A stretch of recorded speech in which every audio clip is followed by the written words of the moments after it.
आज मैं बताऊंगा आपको राजकुमार बुद्ध अस्त हो गए, ब्लाइंड हो गए, अंधे हो गए। 15 अगस्त तक अंधे ही रहेंगे, अस्त रहेंगे। विडंबना यह है कि जब कोई ग्रह अस्त होता है तो जिन भावों का स्वामी वो होता है उन भावों का विनाश करता है। लेकिन कभी कभी कुछ योग ऐसे भी बनते हैं कि अस्त होने के कारण वो विपरीत राजयोग भी बना देता है। तो आज मैं आपको बताऊंगा विपरीत राजयोग कैसे बनता है और साथ में बुध अस्त कैसे होता है। जबकि सूर्य अगले भाव में है, सूर्य कर्क राशि में है, बुध स्वराशि में है, मिथुन राशि में है, उसके बावजूद भी अस्त हो गया। यानी बुध मिथुन में है, मिथुन राशि में स्वराशि के अंदर है, सूर्य कर्क राशि में है, उसके बावजूद भी अस्त हो गया। और यह अस्त 15 अगस्त तक रहेगा।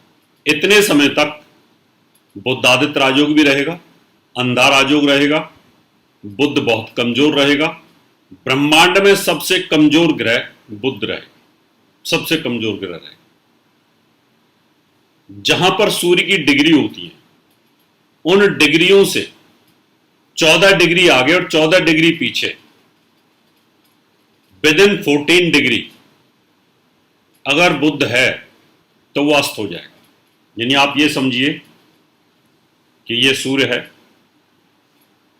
सूर्य जिस भाव में है उस भाव से अगले भाव में भी सूर्य की जितनी डिग्री है, सूर्य की मान लो 10 डिग्री है, 10 डिग्री से अगर बुध 24 डिग्री के भीतर भीतर है तो बुध अस्त हो जाएगा। इधर पीछे की तरफ भी 14 डिग्री के भीतर भीतर है तो भी अस्त हो जाएगा। और 4 डिग्री के भीतर भीतर है, जैसे 10 डिग्री और 14 डिग्री ये, 14 डिग्री इधर है, तो पूर्ण अस्त हो जाएगा। डीप कंबस्ट, कंबस्ट और डीप कंबस्ट इसको बोलते हैं। और अगर वक्री ग्रह अस्त होता है तो 13 डिग्री पे हो जाता है, 1 डिग्री का फर्क आता है, यानी 1 डिग्री पहले हो जाता है। ये ध्यान रखेंगे। अब मैंने लिखा है कि 2 राशियों के लिए बहुत बुरा। वो इसलिए 2 राशियों के लिए बुरा है कि राजयोग बनाने के बाद भी 2 राशियों के लिए वो कहीं ना कहीं काफी नुकसानदायक है। एक तो उनकी जानकारी दूंगा, साथ में लिखा है कि 4 राशियों को अचानक धन लाभ खजाना मिलेगा। खजाना कैसे मिलेगा? कोई गड़ा हुआ नहीं मिलता इसके अंदर।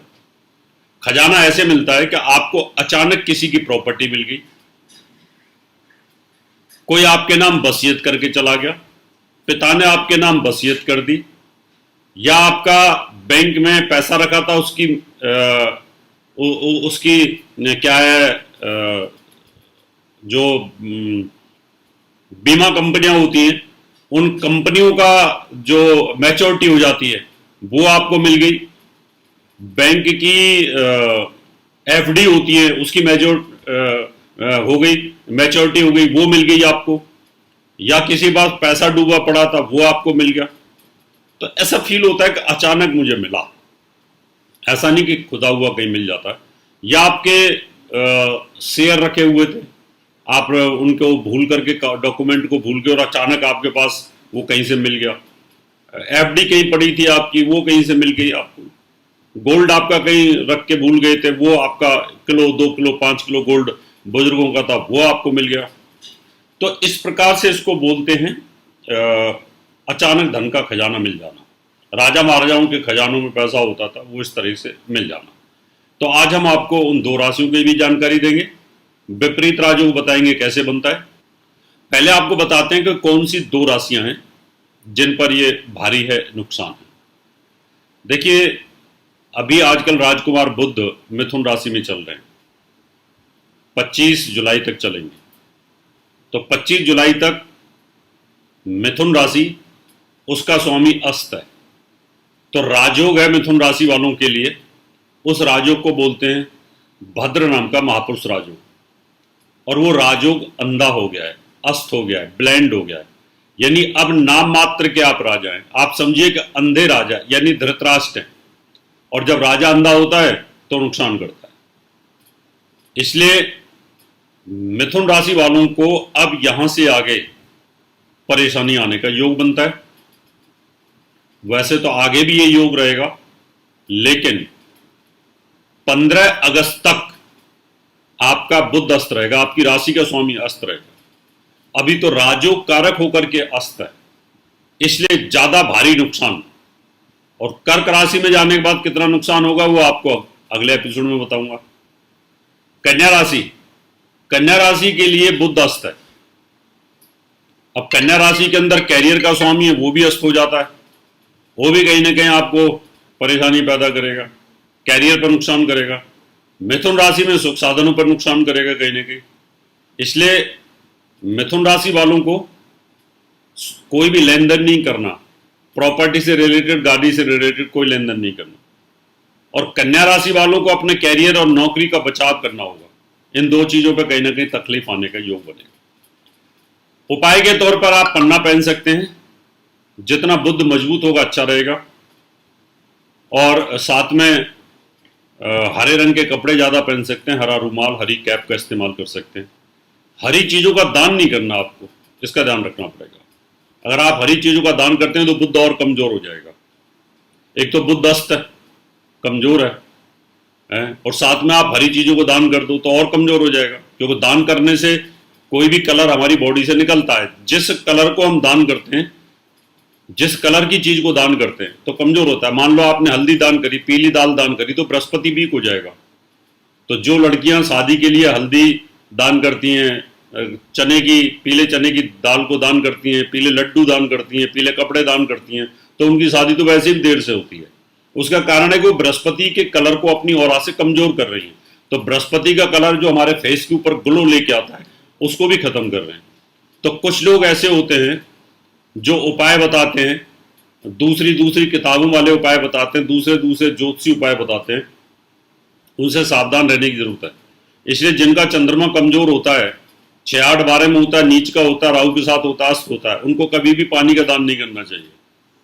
उनको कभी भी पानी शिवलिंग पे नहीं चढ़ाना चाहिए। उनको व्हाइट चीजों का दान नहीं करना चाहिए। उनको सफेद चीजों का दान नहीं करना चाहिए, क्योंकि चंद्रमा एक तो कमजोर है, और चंद्रमा का अगर आप दान करोगे तो और वीक हो जाएगा वो। तो उन चीजों का सेवन करना चाहिए। इसलिए गुरुकुलों में आपने देखा है कि पूर्णिमा के दिन, अमावस्या के दिन खीर बनती है। गांवों में आज भी खीर बनाते हैं, तो उसका ध्यान रखना पड़ेगा। अब हम बात करेंगे उन 4 राशियों की जिनको एक खजाना मिलने वाला है, उनको लाभ मिलने वाला है। उनके लिए विपरीत राजयोग बनेगा। विपरीत राजयोग का मतलब यह होता है कि 3, 6, 8, 12 का स्वामी 3, 6, 8, 12 में ही हो तो विपरीत राजयोग बन जाता है, या तीसरे छठे भाव में ये प्रॉब्लम्स आ जाए तो भी योग बन जाता है। इसका मतलब ये रहा कि सूर्य और बुध तीसरे भाव में वृष राशि वालों के लिए है, तो वृष राशि वालों के लिए विपरीत राजयोग बनेगा। यहां धन का स्वामी है और पैसा काफी आने का योग बनेगा। सिंह राशि वालों के लिए विपरीत राजयोग बनेगा, उनको भी लाभ मिलेगा। यहां पर वृष राशि वालों के लिए धन भाव पर विपरीत राजयोग बनेगा, और वृष राशि वालों के लिए यहां पर थोड़ा सा ध्यान रखने की जरूरत है। इसी प्रकार से आपको हम बताएंगे कि जिनका जो बुध है, अभी वृश्चिक राशि वालों के लिए बुध है, ये मिथुन राशि में अस्त है, और यहां पर भी विपरीत राजयोग बन जाएगा। और आगे चल करके ये विपरीत राजयोग 15 अगस्त तक चलेगा। यानी धनु राशि वालों के लिए विपरीत राजयोग बन जाएगा, सूर्य और बुध की युति जब कर्क राशि में हो जाएगी। तो इस प्रकार से छठे भाव में भी सूर्य बुध जब जाएंगे 25 जुलाई के बाद, तब ये योग बन जाएगा। तो यहां पर जब विपरीत राजयोग बनता है तो पैसा अचानक आता है और उसका लाभ आप ले सकते हैं।